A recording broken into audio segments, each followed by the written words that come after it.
Tonight's address provides us an opportunity to reflect on our achievements, discuss our challenges, and chart the course for the future of MPS. It is my pleasure and honor to introduce our visionary leader who is consistently setting high expectations for our school community while guiding our district toward excellence and innovation.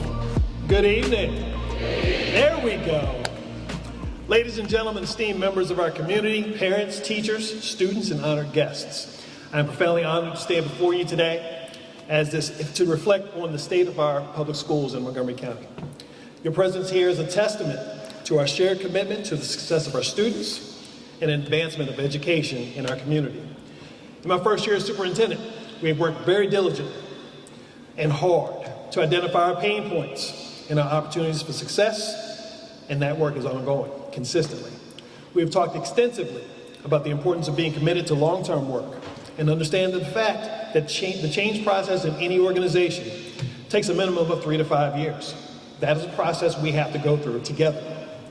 Nonetheless, in our partnership with so many of you here in our community, we've already begun to make a positive impact on our students. I'm thankful for the support of our Board of Education, the Montgomery County Commission, Mayor Stephen Reed's administration, Dr. Eric Mackey and the Alabama State Department of Education, our City Council, our Chamber of Commerce, Maxwell Air Force Base, and our community of committed people who desire for Montgomery to not only rise academically, but also economically in order to create sustainability and a positive environment for our citizenry.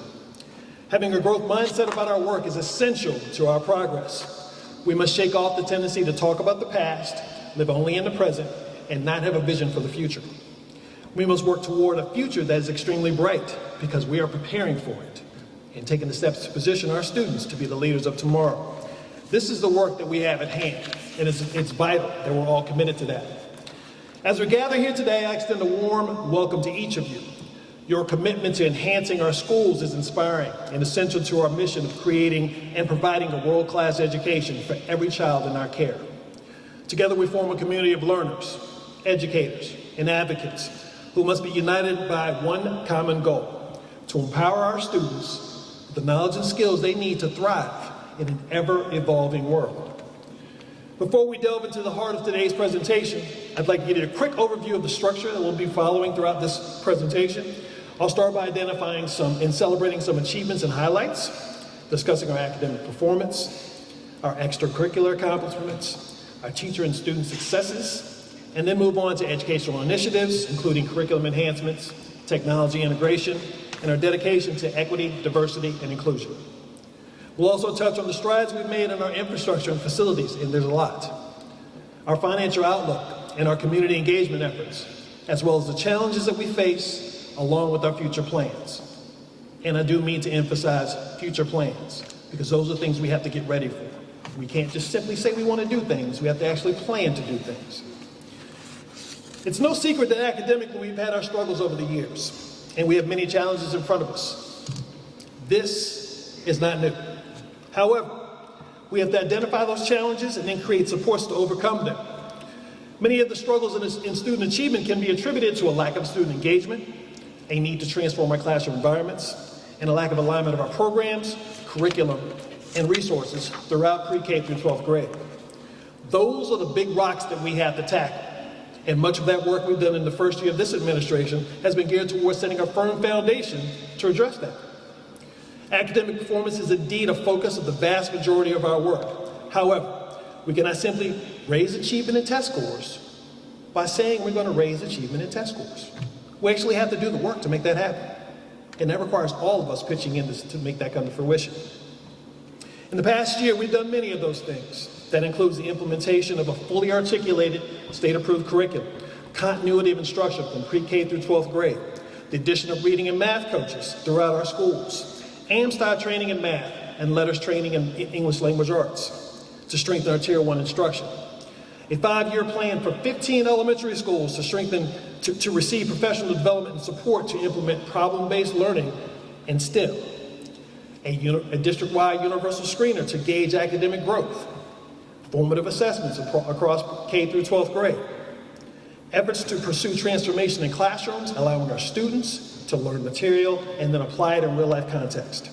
And most importantly, emphasizing the why of learning. We must understand the reason why we go through this K through 12 process. What is the why? That's what we have to make sure our kids understand. We don't simply learn for learning's sake. We learn in order to enrich our lives and to transform our community and the world. So how else are we doing that? Over the past year, we've attained and implemented reading and math curriculum that is consistent across all of our grade bands. That has not occurred in our district in over 20 years. I'm gonna let that sit there for a second. That has not occurred in our district in over 20 years. We did that. We embarked on the implementation of problem-based learning strategies. In just the past week, our principals were engaged in professional development and STEM learning and training in this arena. 87 of our teachers began a teacher residency program geared toward enhancing their classroom acumen and their leadership in improving and building our instructional program. Additionally, we've emphasized the importance of using enhanced technology and integrated technology in our instruction, and not simply looking at technology as an add-on that's disconnected from teaching and learning. It has to be part of it. Those things have to work together.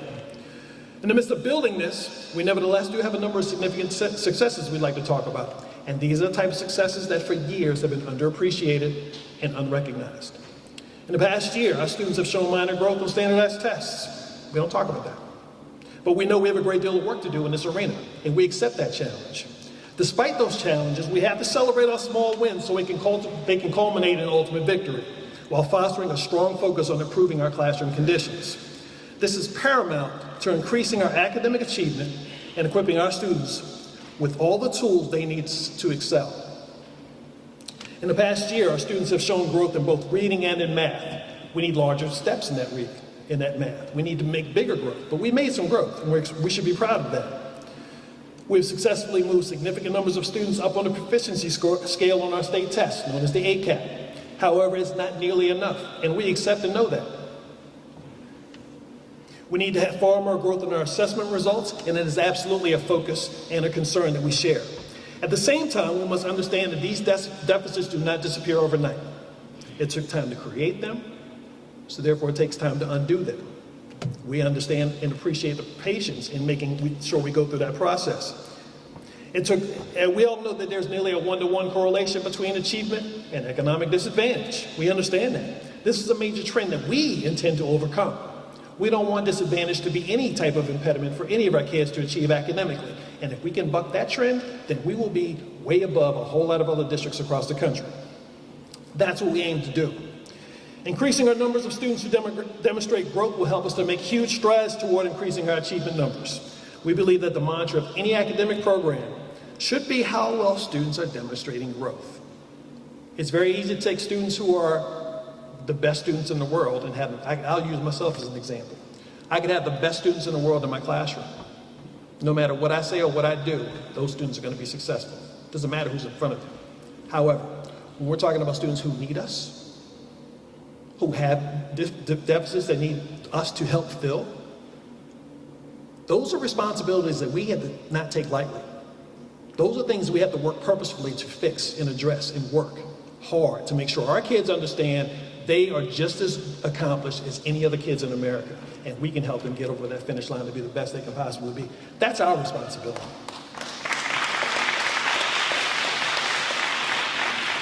No matter where they may be on the proficiency scale, growing them academically has to be our ultimate goal. And we've made strides in this area in just 1 year, but there's much, much more work to do. And personally, that excites me, because that's what this work is about. It never ever, we're constantly chasing perfection, knowing that we never will get there. That's what this work is about. This is why teaching and learning in our classrooms must look different, and we must incorporate the power of applied knowledge in real-life context in our classrooms. Our students must be given the ability to learn concepts and then to see and experience how that learning can be applied authentically in real-life situations and how it is relevant to their lives. If it doesn't matter to our kids' lives, they're not going to be engaged with it. That's the work we have to do. We have to make them understand the purpose for learning. And if they understand that and how it applies to their life, they're going to be much better for it, and they're going to perform as a result of that. We continue to work to have high levels of engagement for all of our students in our elementary schools. The targeted level of engagement for all of our STEM lessons and otherwise will be at minimum 80% of all of our students engaged for every minute of every lesson. We've had some results in that arena. Our ACAP science proficiency scores increased in the past year by almost 10%. That's something to be proud of. That's something to celebrate. And we celebrate that with an understanding it gives us an opportunity again to grow and improve. We believe that this is due to a firm investment in STEM learning and resources and infrastructure to support that. We commit that students must continue to engage in meaningful communication related to STEM topics and that they will continue to be immersed in STEM experiences throughout their scholastic careers. This will lead to better prepared graduates for the 21st century-based foundation, setting them up for future post-secondary, military, and career experiences. That's the work we have to do. Montgomery Public Schools has developed 17 STEM labs in our elementary schools for the 23-24 school year. I bet you didn't know that. As discussed, we'll be adamant about partnering with various stakeholders to collaborate and implement STEM education in our curriculum in our classrooms for all students. Additionally, 25 of our elementary schools have active robotics teams that are meeting at the school, and they get to compete against each other. And if you've not seen one of those competitions, it is something to behold. When you watch a third grader compete in a robotics competition and demonstrate his excitement, his enthusiasm, his knowledge, and his skills to compete against another third grader, that is something to behold. When I got to see that this past school year, I can't tell you how exciting that was for me. And I know it was just as exciting for them. But we have a lot more that we're going to do. Our partnership with Tech NGM and STEM Global Action came to light just a few weeks ago when hundreds of our students were able to actively participate in the STEM Fest, kicking off the I-85 Regional STEM Learning Ecosystem. Did anybody notice that? It was on a Saturday. We had a bunch of kids over the multiplex and they had an absolute ball. I think their parents had more fun. And there's much, much more to come. We have partnerships with AmSty, the Alabama State Department of Education, Auburn University Montgomery Teach, Alabama State University, Hyundai Motor Manufacturing Alabama, Aerospace Connections in Education, Air University Innovation Accelerator, and AdFarm, just to name a few. These are partners working with us to create opportunities that our students have never, ever had before. That's the work we are committed to doing.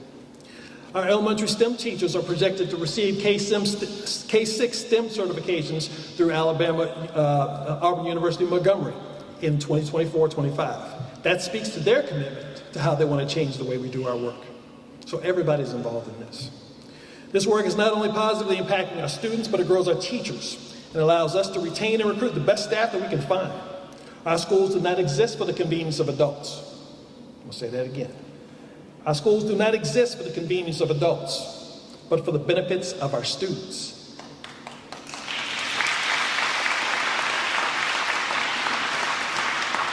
I'm going to read that whole line one more time. Our schools do not exist for the convenience of adults, but for the benefit of our students.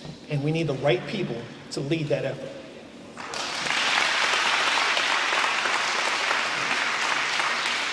The ultimate focus of our district is to cultivate graduates who will be successful in their endeavors through college, career, and beyond.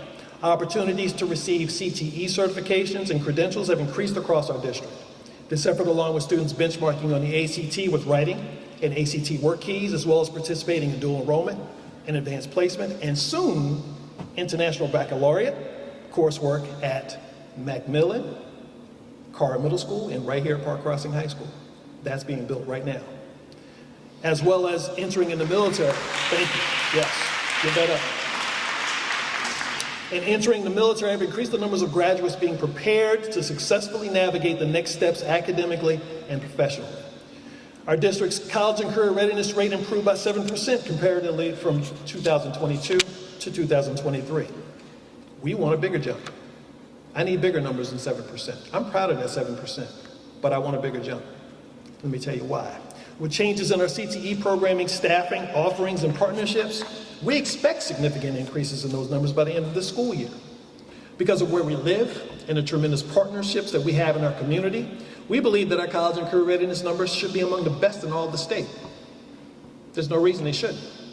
We have incredible partners, coupled with incredible programming and incredible students. There's no reason those numbers can't be higher. This is an absolute goal for us.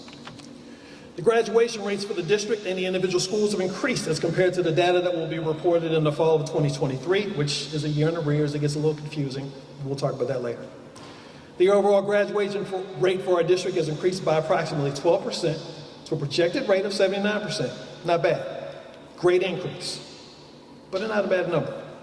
This increase reflects the hard work of our high school personnel, student support services, technology support, Alabama State Department of Education's Office of Instructional Services, and our Office of Assessment and Accountability, all working collaboratively to ensure every effort to report accurate data, and then, of course, what we do in our classrooms to make sure kids have access to all the things they need to be successful.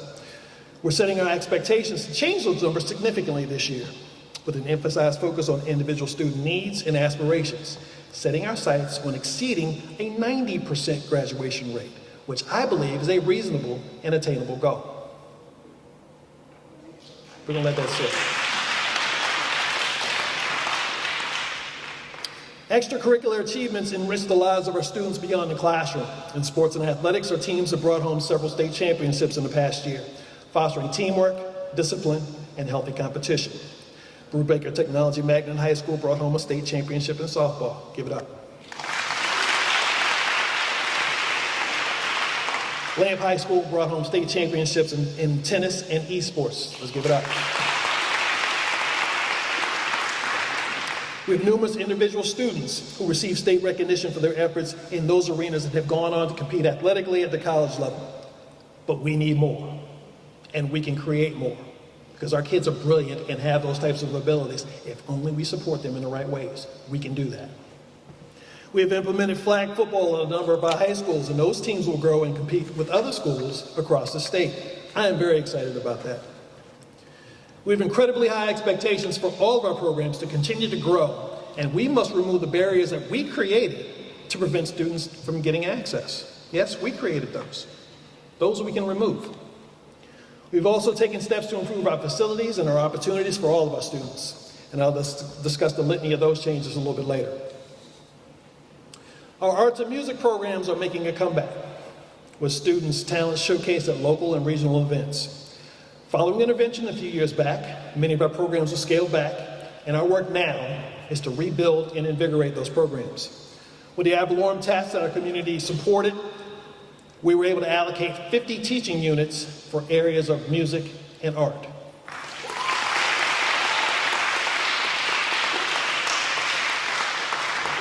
That is tremendous for giving our students increased opportunities and for enhancing the culture of our community.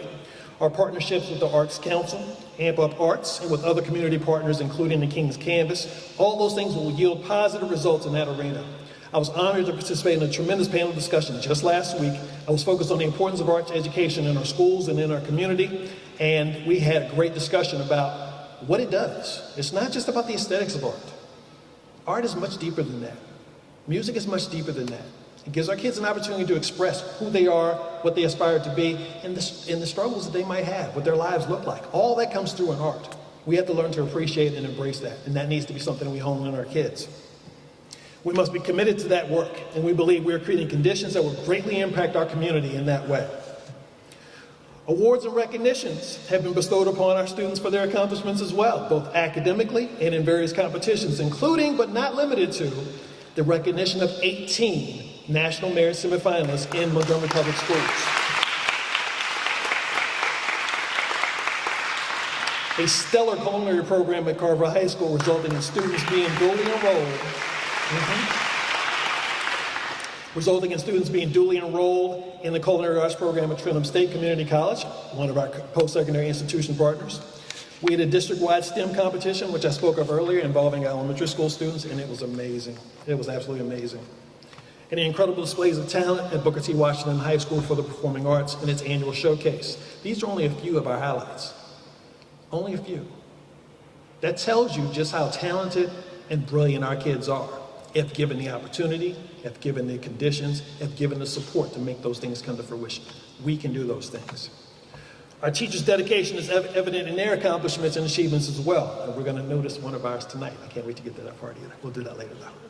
Countless educators have pursued advanced degrees and certifications, bringing cutting-edge knowledge into our classrooms, as I mentioned earlier. 87 teachers are participating in our teacher residency program that will grow their skill sets, their pedagogy, and their leadership. That just started 2 weeks ago. To hone those skills, we want to be able to be very purposeful about building our teachers so they can grow in their disciplines and serve as instructional leaders, not necessarily as administrators in our district. We want to create award systems that allow our teachers to be empowered to impact our teaching and learning without having to leave the classroom in order to do so. It is vital that we retain the best and brightest in our classrooms and we must support them to continue to grow.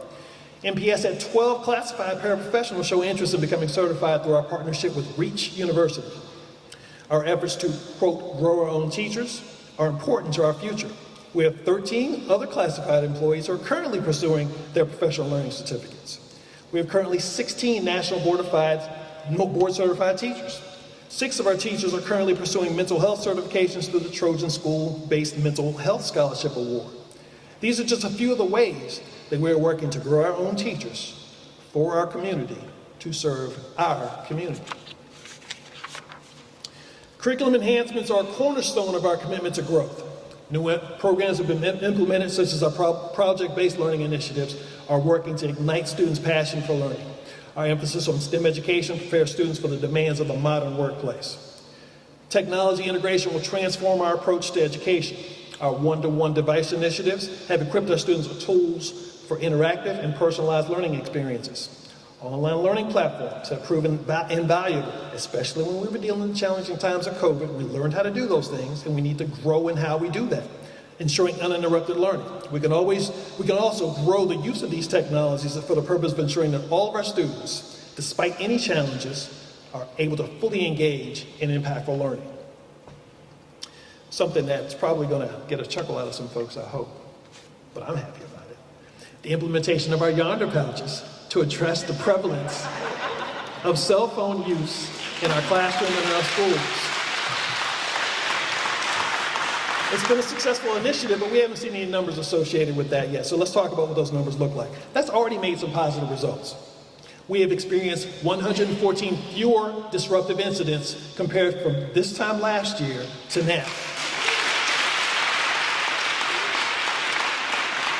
Our students are better engaged in their classrooms, and believe it or not, they're actually having conversations. They actually talk to each other, not like this. And those conversations are taking place in the classroom, the hallways, the cafeterias, and all over our campuses. So I know some of our students aren't necessarily happy about those, but we're happy to see you talk. We're so happy to see you engage. And I'm glad we took that step to make that happen because we're already seeing an impact on that. Our charge is to provide access, equity, and opportunity for all of our students to thrive and succeed in the 21st century world. All of our students, including our special needs students and our English language students, must have greater access to the general curriculum and must experience programs and coursework that are geared to their needs and their interests. How do we do that? We have to create programs and pathways that are relevant, interesting, engaging, and aimed at providing students with the tools that they need to actively participate in a global society. We have to understand society isn't just about our neighborhood or our community or our state or our nation for that matter. It's about the entire world. And our kids should be ready to compete globally. Now, ideally, we choose to stay home. But that's your choice if we prepare you appropriately to make the choice to stay here or to go to Japan, to go to wherever and make an impact globally. That's the choice that you should have. We shouldn't make those choices for you. In partnership with one of our corporate partners, Defined, we will be connecting globally renowned education experts, industry leaders, and community stakeholders who together will reimagine the intersection between the workplace development and K-12 education, working to ensure all students have an opportunity to thrive as future-ready graduates. We'll work to scale K-12 career-connected learning for all MPS students, purposefully built in collaboration with our community and industry partners. This partnership will work to help us to cultivate our relationships with our community and our local business partners and bring regional and national brands to the table to work with us as well.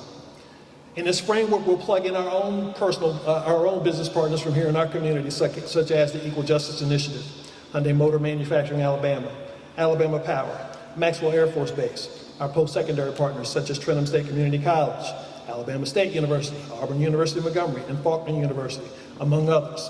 Our civic and social and service organizations such as the Arts Council, the YMCA, our Divine Nine organizations, and you, our community partners. Everyone has a place at the table. Everyone has something at stake in this game. We want everybody involved in that process. These partnerships will lead to internships, externships, fellowships, mentoring, financial literacy, and employment experiences and opportunities. The ultimate goal is to create pathways toward credentials, certificates, and college credit, leading to successful employment opportunities here in Montgomery, statewide, nationwide, and internationally. That's what we want for our kids. We cannot restrict our thinking to simply prepare our kids to fill jobs. It must be bigger than that. We need to prepare them for successful careers. And there is a difference. We need to prepare them for careers in industries that some of us, some of the adults, me included, can't even imagine. That world is immense out there, and they're going to be exposed to things that we can't even name right now. We should want more for them and not expect them to do the same things that we did. I certainly want all of our kids to do better than I have. And I tell everybody, including our kids, I'm not special. I overcame circumstances, sure, but I'm not special. Our kids can do any and everything if we give them those opportunities and that support. That means we have to do things differently. We live in a state that has fields such as agriculture, technology, service industries, business, and STEM demands as cornerstones of our ability to flourish. Yet our programming has not been geared toward creating students who are poised to take on those roles. That must change. That has to change immediately. And we cannot sit on the sidelines and complain about the past or the current reality. We have to partner with our community in order to bring those programs to fruition, and we must take ownership of the barriers and impediments that we help to create. I'll give you a quick little hypothetical example, a personal one. It would be easy for me to ride around the roads of Montgomery and complain about the road conditions and say, oh my God, these roads are so rough, they're so rough on my car, why didn't somebody do something about these roads?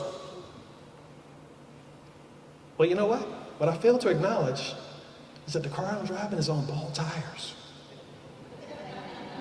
So yes, someone needs to do something in that case. Me. I need to change my tires. But I also had this. If I change the tires on my car in that scenario, I'll have a smoother ride.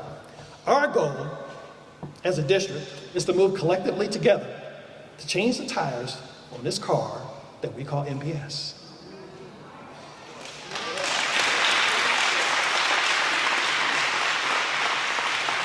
We cannot complain about what others have not done when we have the power to do something different ourselves.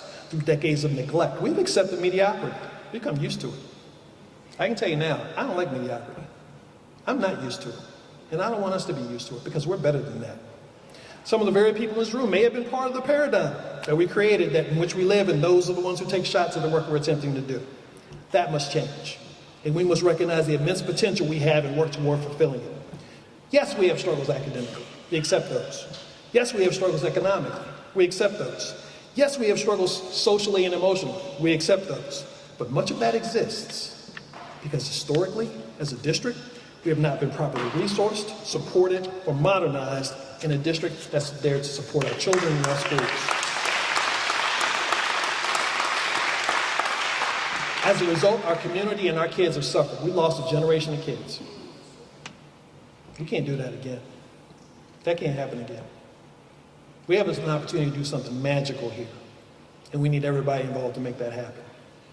So all of that lack of resourcing, lack of strategic thinking, lack of vision, that stops today. That stops today. We're building for a future in conjunction with everyone doing his or her part. That change, that innovation, that transformation is right here at our fingertips, waiting for us to seize it. That requires everyone to celebrate, promote, uplift, and advocate for our district. I'm going to say that again. That requires everyone to celebrate, promote, uplift, and advocate for our district.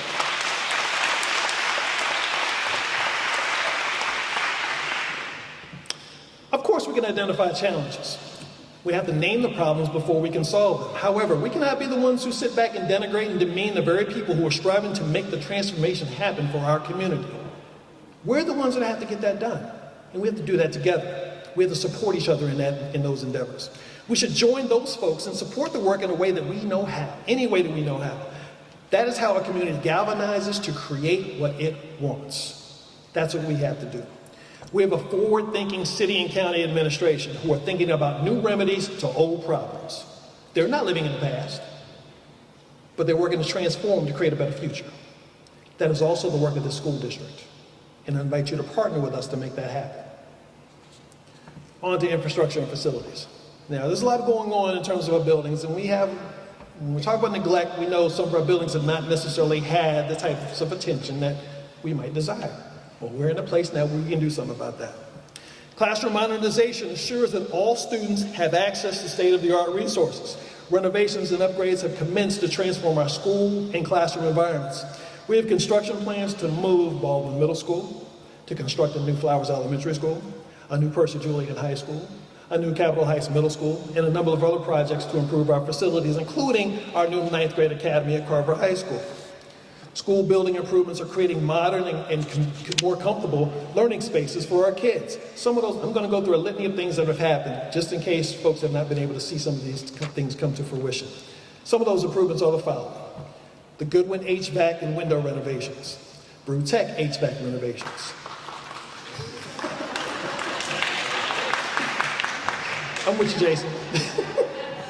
Brew Intermediate HVAC renovations, Brew Primary HVAC renovations, renovations and ADA upgrades at the Children's Center, an LED full school swap out at Katoma, MLK, JAG, Brew Middle, I see you, Brew Middle, Brew Intermediate, Brew Primary, Goodwin, the Children's Center, and Carver High School's exterior.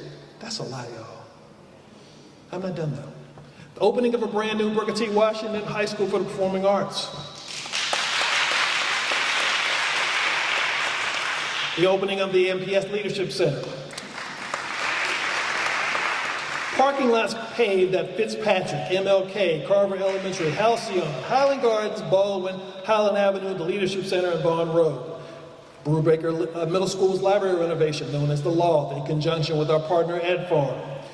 Parking Crossing athletic upgrades that are underway, and JAG upgrades athletically that are soon to come. That's a lot that we've done. That's a lot. And the folks that have done this work deserve recognition and credit for getting that stuff done.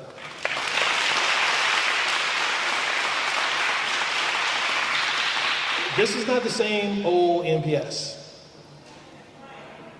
This is not the same old MPS.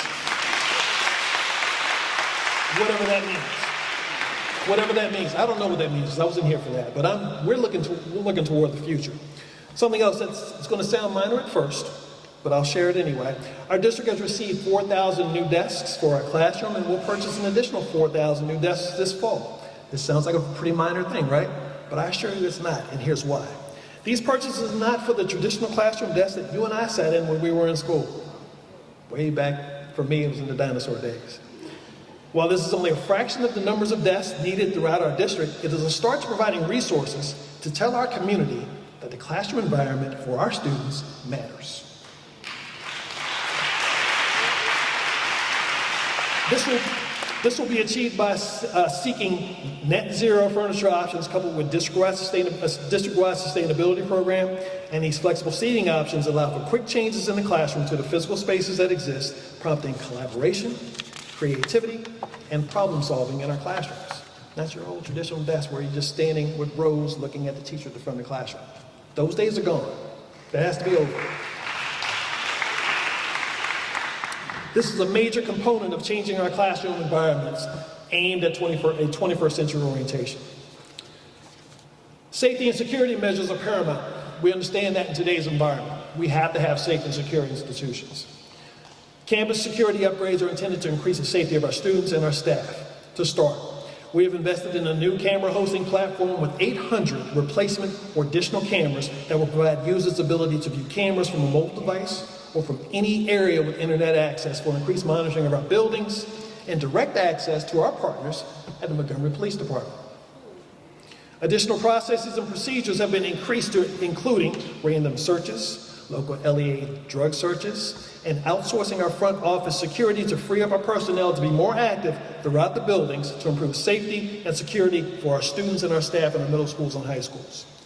We're investing in new metal detectors throughout our district to further secure our buildings. We're looking to invest in the addition of mobile weapon detection equipment that will be utilized for off-campus and on-campus events. We're in negotiations to add alert badge systems for all schools. This would allow each faculty member to activate an emergency response team at the school or place the school in a lockdown in the event of an emergency situation. Our emergency preparedness plans ensure swift and coordinated responses in unforeseen circumstances. Finally, we've embarked upon a sustainability program that will work in all areas of our district with initial steps to decrease our carbon footprint, pushing toward zero carbon emission status, with the ultimate goal of being aligned with green, healthy schools that not only nurture the environment, but also create better working conditions for our students and staff. The financial management of our district is always, of any district for that matter, is always a key mechanism that allows it to provide the appropriate resources for its success. We have the absolute best CSFO in the state of Alabama to lead this work.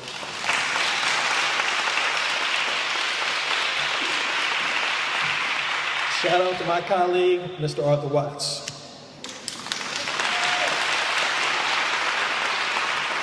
The district has met all Alabama State Department of Education financial mandates, including timely submission of annual budgets, a monthly and annual financial statements. The district has received a perfect audit opinion for the last 2 years with 0 audit findings. That's pretty impressive. The district will end fiscal year 2023 with more than 3 times the state required general fund balance because of an increase in the, yes, go ahead and give that up too. Because of the increase in the additional ad valorem tax approved by the Montgomery voters in 2021, we're currently spearheading and funding numerous initiatives. These include employing additional advanced placement teachers, art and music teachers, world language teachers, career tech teachers, math and reading specialists, EL teachers, and innovative programming such as STEM and robotics. Also included are additional assistant principals to provide support to our schools, additional social and emotional supports, and the expansion of our security staff to all of our schools. Our district worked to create 2 reserve accounts that will help with sustainability over the course of numbers of years, a capital replacement and a technology replacement account. Those are crucial to how we look 10 to 15 years from now. We can have all the technology in the world today, but if we can't sustain it, then what good is it long term? We're also proposing the creation of 2 other accounts, one for vehicle replacement and one for security replacement. That's how you build long-term sustainability. That's how you look into the future. We can't just live for what tomorrow's going to look like. We got to think 10, 20, 25, 30 years down the road in terms of what this district sets as a foundation now and what direction we can push it in going forward. This allows us to have sustainability in those areas for years to come. That's extremely exciting because when we pass this off to other people, they should be able to pick up the baton and keep on rolling. That's what we want to see. Parent and guardian involvement is also crucial to our work. This is an area where I believe we need to make some significant growth, and I intend to purposefully do so. We're planning workshops and seminars to equip our parents with tools to support their children's educations. We're hosting monthly sessions to support their educations as well. Some of these will be in areas of academic support. Some might be in empowering sessions such as parent-driven topics like money matters, dealing with grief, building literacy. All these things are in the works. Parent-teacher association activities strengthen the connection between home and school, and we thank our Board of Education for enhancing and strengthening our policy related to that type of work. Partnerships with our local organizations bolster our efforts in that regard. In the areas of academics and overall wellness, our area partners are supporting student health and wellness, include our local churches, sponsoring athletic team meals, food pantries, backpack programs, uniform distribution, public and private counseling agencies such as CareStar, Pathways, Family Guidance, and Family Sunshine, private donors sponsoring mental health fairs, uniform vouchers, and emergency aid for families in need. That is a community that's willing to support itself. Those aren't all us. That's us. That's our community. Collaborative projects with local businesses and nonprofits will serve to enrich our students' learning experiences. Sharing of resources with our partners extends way beyond the impact in our classrooms. We want to grow our opportunities for volunteer programs, enabling community members to make a difference. Our kids need to see us, you, doing the positive work that you do in our community so they can understand their own responsibility to give back to the community. We're seeking to grow our mentoring and tutoring initiatives and provide individualized support to our students. Now, on to some challenges and future plans, because every district has those. Yes, every district has those, not just MPS. Funding and budget constraints will be ongoing challenges. Despite those limitations, we intend to remain committed to providing the best possible education we can, starting with continued work to improve our student achievement, and absenteeism is essential. We talked some about student achievement already, but we didn't talk about absenteeism. Absenteeism is a problem that we have to solve. We need our kids in school every day, all day, every day. That has to happen. We have to keenly focus on improving our academic results, obviously, but we need our kids in school in order to make that happen. So kids, if you're listening, parents, if you're listening, we need our kids in school every day. I don't care if they're in pre-K or 12th grade. We need them in school every day. We have decreases in referrals and student discipline and increases in authentic student engagement. Those are great things, but it's imperative that we increase our attendance and work with parents to ensure that students are in school every single day. I know I said that 3 times, but I think it was worth it. Challenges facing our district include declining enrollment that we've experienced since 2016. There are a plethora of reasons why that's happened. This continues to have a negative impact on our revenue allocations and financial stability. Being purposeful about our programming, our opportunities and access for our students, and improving the disbursement of our resources gives us a great opportunity to grow that student population back. We all know that will take time, but we think it's possible. If we create programs in the best way to recruit kids to want to come to the district, then they will come. But those programs have to exist for all kids. They can't be just for a select few. It has to be for all kids. All parents deserve those opportunities for their kids. We want to provide that. The unforeseen and devastating impact of increasing construction costs have caused MPS, other governmental entities, and private industries to reprioritize their entire capital programs. That has an impact on us. There were a number of projects that were slated to take place that we may have to delay or shelve because of the escalated construction costs. Those are conversations we're having right now. Over the past couple of years, we had an onset of a ton of federal funding that came into school districts, but that was one-time funding. Be it CARES, ESSER, ARP, any of those. They were used to stabilize districts for the last 2 years, both during and post-COVID. However, those funds will not be available after FY 2024. It is imperative that we're prepared strategically for continuing operations when those ESSER funds are depleted. And that work we've done and taken on head first. I'm pleased with where we are. I'm not worried about that fund situation. Again, I got the best CSFO in the state. We're in a great position as far as that's concerned. And then, as mentioned earlier, new buildings, facilities, and amenities are being planned to transform and modernize our classroom environments. At the same time, we have to take a real and honest look at our capacity. We have a significantly declining enrollment over the past 10 years, yet we've not taken any steps to consolidate and potentially close some of those schools. We've got to explore those challenges. That's the only smart thing to do. Those will be arduous and emotional work, but we have to consider the cost implications of operating numbers of schools that are significantly under capacity. That's just a reality. We have to face that. The emotion will have to be removed from those conversations, and we know that that planning is not necessarily for us today, but to better resource our district in the future. That work starts now as well. To wrap this up, as we reflect on our journey, I hope you'll see there's been a tremendous amount of work being done in our school district over the past year. And we're geared up to do more of that work going forward into this year and into the future. We're nearly finished with our portrait of our graduate work, which will create a set of competencies that we as a community have created that will show what is desired from each of our students when they graduate from our schools. And we're not just talking about academics in that regard. We're talking about building them as human beings, citizens of the world, giving back to our society. That's what that is about.